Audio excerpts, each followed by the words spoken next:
Imagine, for a moment, a fantasy landscape without hobbits. If you don't have hobbits, you can't very well have The Hobbit, right? Without The Hobbit and its breakthrough success, you don't get the demand for The Lord of the Rings. And without The Lord of the Rings, what would the fantasy genre look like today? Would Dungeons & Dragons exist? And if D&D wasn't invented, would we even have role-playing games, period? It's weird to think about, right? Hard to imagine. Looking back, it all seems so inevitable. But it wasn't. It didn't have to go this way. We didn't have to have hobbits. And if it wasn't for the Snergs, we almost certainly wouldn't have. Hey, it's Andrew with the Isle of Misfit Books, where we discuss books that are overlooked and underappreciated. Today we're going to be taking a look at an obscure cult classic of fantasy titled The Silmarillion. Now, this is the only novel, if you want to call it that, by a relatively unknown Oxford English professor. It was published posthumously, lovingly edited by his son. I'm kidding, of course. But it's not far-fetched to think that without The Hobbit, that might be the extent of what we got from Tolkien. The Hobbit proved to be Tolkien's way into, and by extension our way into, his very complex fantasy world. So we're actually going to be discussing Edward Wyke-Smith's thoroughly charming 1927 children's fantasy titled The Marvellous Land of Snergs, which Tolkien himself credited as a source book for the Hobbits. So let's get into it. Edward Wyke-Smith was 21 years older than Tolkien. He published 4 books for children and 4 books for adults, but he was not a writer by trade. As a young man, he hired out on cargo ships, sailed around the world, and even spent a season as a cowboy in the American West. He eventually settled into a career as a mining engineer and continued traveling the world as a result of his job. Like so many authors of children's books, he just started out telling stories to his children. Turned out he was pretty good at it and started publishing. All of his books received really good reviews, but none of them really took off with the public. Snergs wound up being the last book that he published. Snergs was published in America as well as Britain and eventually received a Spanish translation, but the books he wrote after Snergs were rejected by publishers, and so he stuck to mining from that time on. This copy here from 1996, published by Old Earth Books, is the first time that it was reprinted, and it is essentially a photographic reproduction of the first edition.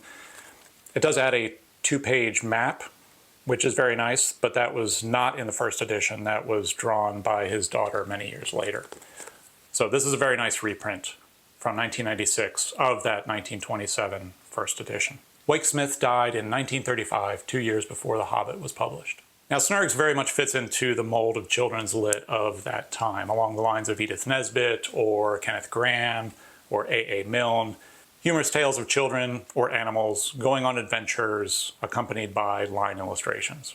While Snergs is witty and delightful, you can see why it hasn't stood the test of time and isn't really regarded as a children's classic today. The story opens in Watkins Bay, home of the SRSC, the Society for the Removal of Superfluous Children. This is a society of 22 women, none of whom have children of their own, who take children who are not being treated well or are being neglected by their parents and bring them to Watkins Bay, named after Miss Watkins, the founder of the society. There are, at the outset, 478 children who have been rescued from abusive or neglectful homes in this way. Rescued or abducted, depending on your point of view. It certainly could be construed as rather sinister. The children do all seem happy for the most part, though it's also true that the 2 young heroes, Joe and Sylvia, begin their adventures when they run away from the society. After Joe is punished for one of his many misdeeds by being confined to the upper room of a tower by himself for a day. Now, living near the society and just on the other side of a forest and often helping out the women of the society doing chores for them are the Snergs. The Snergs are a race of people only slightly taller than the average table, but broad in the shoulders and of great strength. When at home, most of them live in the town. Some few have their mills and farms a little distance away, but they come in pretty often, for they are gregarious people, loving company. They are great on feasts, which they have in the open air at long tables, joined end on, and following the turns of the street. They are sometimes hard up for a reason for a feast, and then the master of the household, whose job it is, has to hunt for a reason, such as its being somebody's birthday. Once they had a feast because it was nobody's birthday that day. There is often a good deal of reckless behavior and talk, since there is no one to check the number of cups of mead they drink, and the truth is, they get slightly tittlums and laugh far too much. So Joe and Sylvia, who are maybe only 8 years old at the outset, it's not specified, they break Joe out of the tower, run into the forest, get lost in the woods, and spend a miserable night outdoors. But early the next day, they come across Gorbo, the Snerg.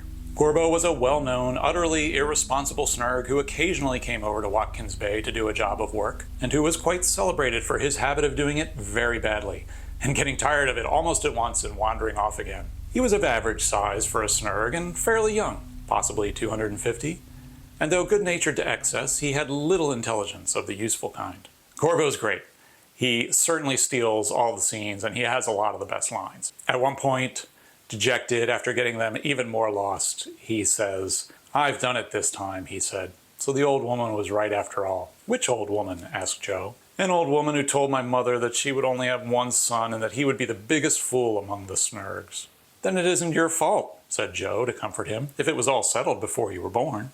"That's so," exclaimed Gorbo. "I must be a fool not to think of that before." And the tone of the tale is very much like this. It's sardonic, it's ironic, tongue-in-cheek, very droll, very dry. It strikes me as very British. And you can see this comic element in the illustrations. George Morrow's whimsical line illustrations share a certain charm with Tolkien's own early sketches of the Hobbits. And there are similarly comic, antic elements in The Hobbit, such as the slow introduction of the dwarves by Gandalf, which is repeated later when they come to Bjorn's house. Gorbo brings Joe and Sylvia to the town of the Snergs. Gorbo was full of hope that the king of the Snergs would see great merit in his doing and that he would get a decoration for it. Instead, the king chastises Gorbo for not returning the children directly to Watkins Bay, and here's how the king addresses poor Gorbo. "Hail Gorbo, cleverest and brightest of the Snergs, we don't think." So while Gorbo is Joe and Sylvia's rescuer and friend, we can see that he is down at the lower end of the Snergs' social status. As Tolkien said of Gorbo, he is the gem of dunderheads, a jewel of a companion in an escapade. So the Snergs clearly share some superficial, physical, and social characteristics with the Hobbits. There are some similarities of tone in the two books, and some very minor plot similarities. But the similarities and the possible inspiration for The Hobbit go a good bit deeper than that. Now, Joe and Sylvia, presumably the main characters, do not have any arc or growth. They're incorrigible to start, and they finish their adventures without having learned any lessons whatsoever. And this is a running joke throughout the book. The narrator keeps promising that the young reader will soon come to an edifying moral lesson, which of course never does arrive. Gorbo, on the other hand, is the one character who does have an arc. He's the one who grows from a stumbling, bumbling fool at the outset to a competent, confident hero by the end, as he rescues Joe and Sylvia from the witch and the ogre that have kidnapped them. Wouldn't you know it, by the end, he does get that decoration from the king. So while he's presented as the secondary character, by the end, he has really morphed into the main character. By redeeming himself, Gorbo redeems this novel, and I would say elevates it from an episodic children's romp into something approaching the poignant. It takes a Snerg, in other words, to humanize this tale. And this is what I think is the most interesting aspect of the Marvellous Land of Snergs when it comes to inspiration for The Hobbit. Gorbo shares a story arc with Bilbo. Tolkien just did away with the human children. He left them back at the Society for the Removal of Superfluous Children, which is where they belong, and just went with Bilbo as the main character from the beginning. To my mind, the Gorbo-Bilbo connection is much more significant than any of the superficial similarities between the Snergs and the Hobbits. So you may say I'm making a mountain out of a molehill. But let's see what Tolkien himself had to say about the Snergs. In his famous lecture on fairy stories, which he delivered in 1939 but was not published until 1947, Tolkien lays out his philosophy of fantasy and world building. Now, some of his lecture notes did not make it into that published version, including this one. I should like to record my own love and my children's love of E.A. Wyke-Smith's Marvellous Land of Snergs. At any rate, of the Snerg element in that tale, and of Gorbo, the gem of Dunderhead's jewel of a companion in an escapade.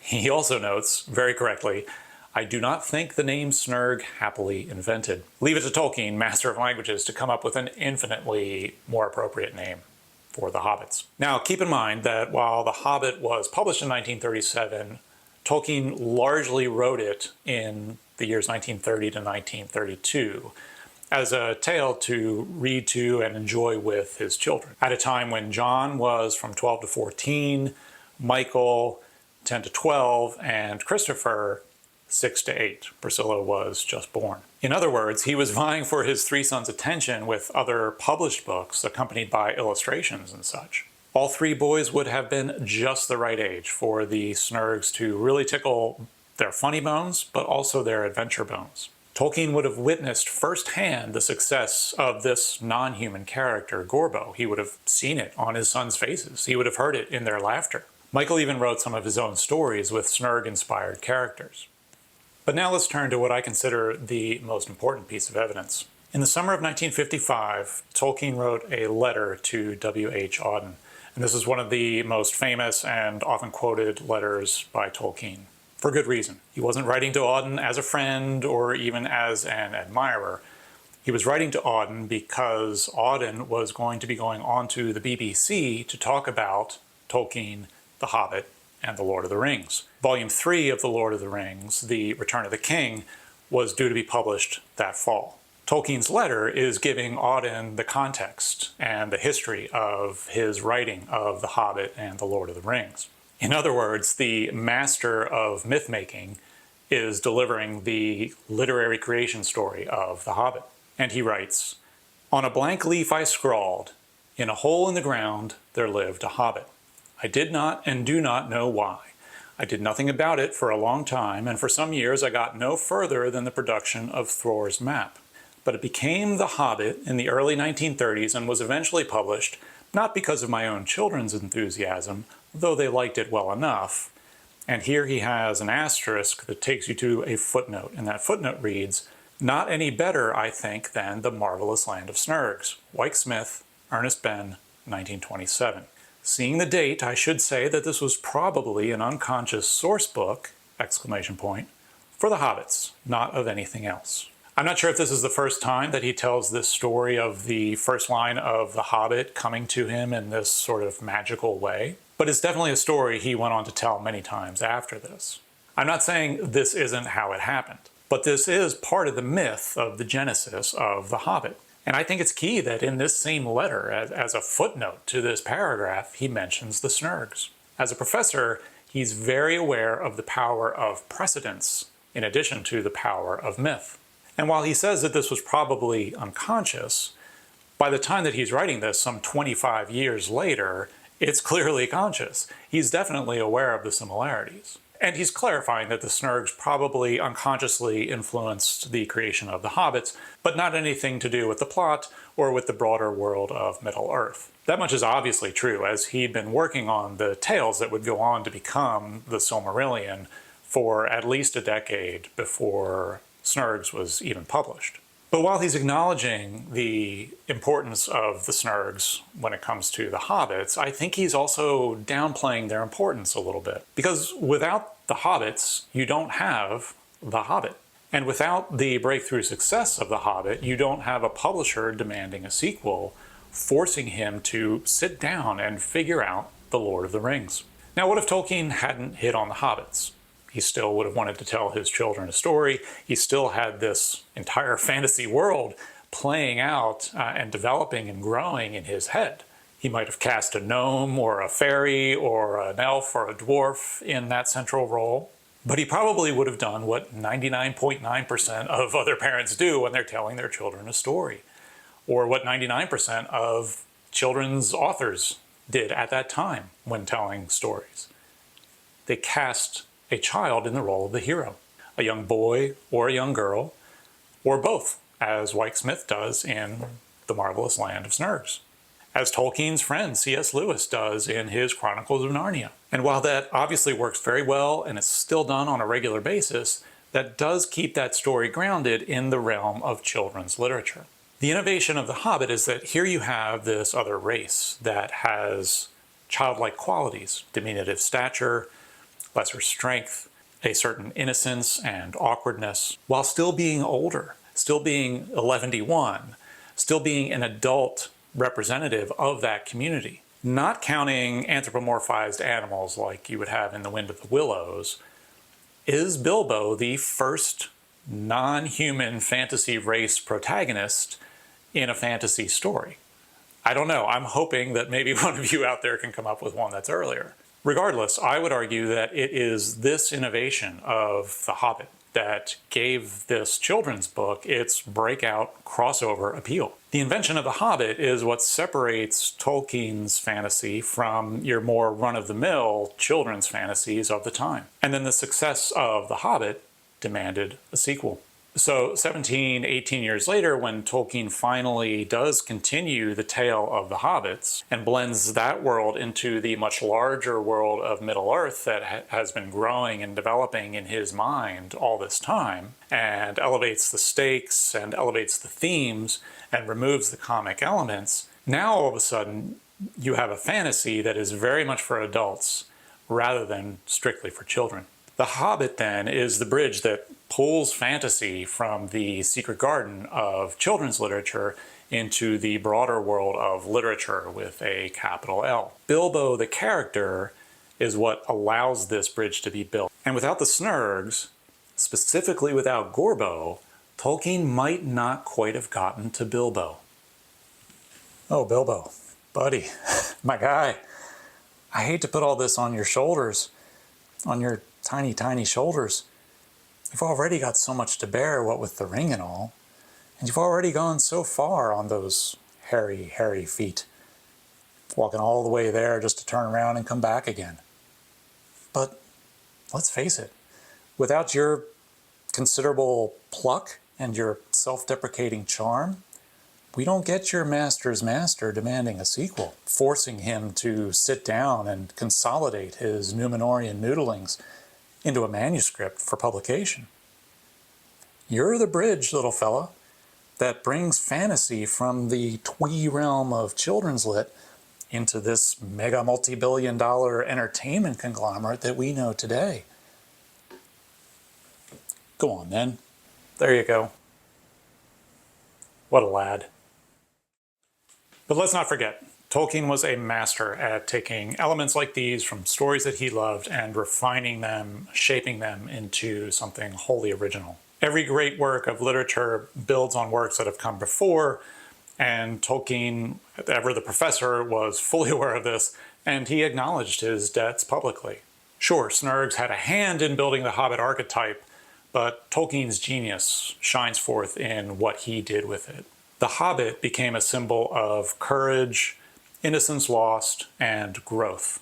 And that's why, decades later, Hobbits still resonate with readers and viewers of all ages, and Snergs are just a fantasy footnote. I'm also not saying that without The Lord of the Rings, we wouldn't have gotten to epic or high fantasy. Clearly, there was an audience for this that Tolkien tapped into. But it might have come out of the pulps of the 30s and the 40s, or the paperbacks of the 50s, rather than from Edwardian children's lit and Nordic folktales via an Oxford philology professor.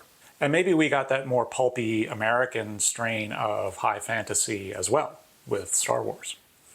I hope you've enjoyed this brief look at a truly marvelous children's book. It's a relic of its era, sure, but in addition to its influence on Tolkien, I believe that with its humor and its pacing, and especially with its character of Gorbo, it's worth a look. It's certainly worth inclusion in the aisle. What do you think? Have you read The Marvellous Land of Snergs? Had you heard of Snergs before? What do you think fantasy would look like today without The Lord of the Rings or The Hobbit? It's truly hard to imagine, for me anyway. I mean, so many of our books and our movies and our games clearly take inspiration from this world that Tolkien created and either build upon it or rebel against it. I'd love to hear in the comments. So if you got some value, got some entertainment out of this discussion, please leave a like and consider hitting subscribe. I'll be putting out more of these book tours in the coming weeks and months. In fact, I've got another one lined up for you right here. The best way to support the channel would be to check out one of my books, and if you're into fantasy, I've written a pretty darn good one. It's about the hunting of a unicorn, and it is titled Mirrenwood. I'll have links in the description box below. That's all I've got for you today. I'll see you in the next one. Thanks for stopping by.